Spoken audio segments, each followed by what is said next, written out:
Hello, this is Graham from Grahamophones. Yesterday at an antiques fair I managed to collect a batch of 78 RPM records that have come in varying states of cleanliness and otherwise. So I've decided that as I've got to go through and clean the playing surfaces, that I would do a little video on how I go about that.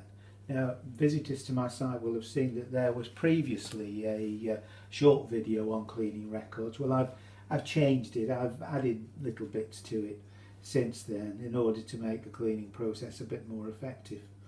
And so I thought I'd do a video on just how I go about it. First of all, the equipment that I'm going to be using, or well, the first instance I may not use. I keep a nail brush handy when I'm cleaning. It's not always needed, but it is useful for getting off anything that it is thick and gungy and just easily removed. For basically, it's doing an initial cleaning. As I say, not always necessary. The records I picked up yesterday are generally quite clean. This is probably the one we're going to do. It's probably about one of the dirtiest ones I've come across in the batch. The second item is the polish itself. I don't use water at all on my 78s, simply because water to me, plus the dust that's in the groove, just means mud.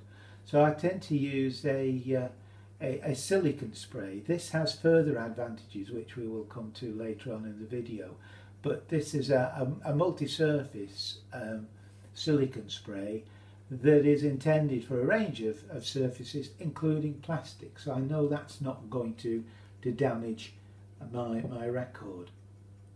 I've then got a toilet roll for tissue. That's going to remove some gunge off the record. A duster that I use prior to actually cleaning of the grooves, which is done with a record duster. And just a word about this. Some people may recognise that and say, oh look, they get those on eBay and they're ever so expensive. Nowadays they are. This one actually is a bit of a fake.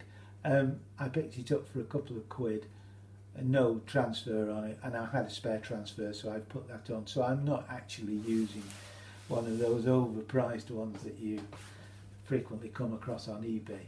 It does the job. It was designed to clean the groove of the record, and that's what I use it for. So how do we go about it? Well, look at this record. It's quite, I don't know if this is being picked up, quite dull and dirty. We've got the remnants of a ladybird or something. It looks like a ladybird's shell by the looks of things. With it, I'll demonstrate this. It's not absolutely necessary on this record, but I'm just going to wipe that over. That's got rid of our dead squash ladybird, however it got there. And it's just going to remove any loose dust and debris that's sitting on the surface. That's got rid of some of it. Now I'm going to give it a spray, one quick round spray with the silicone polish. That will have further benefits later on, which I'll mention towards the end of the video. Just folding a piece of tissue up. Now this process, working again with the groove of the record, is going to do two things. It's going to remove some of the dirt from off the surface, as well as press that polish into the grooves. I don't know how much mess there was on there and how much is, but oh yeah, look, that's how much has come off that record. Quite a dirty record. Unusual for this batch. They've all been quite clean. So take that off. That will be disposed of. I'm going to wipe over with the yellow duster. As I mentioned earlier, the main job of that is to keep this one as clean as possible. So this is a soft rag, and I'm just going to carry on that process of going round, removing some of the polish from the surface of the record, but not the grooves. Once I'm happy that I've got most of that polish off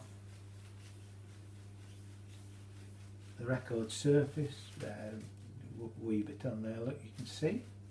I'm now going to move on to the grooves themselves, which I'm going to do with this. Now, the theory behind that is now the only polish on that record is lying within the grooves, which is what we're now going to polish using the fibres of the record duster.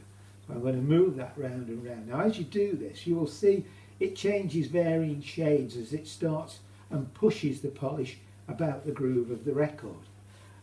And I simply, as a guide, carry on doing that until I can see that I've got a uniform black gloss effect.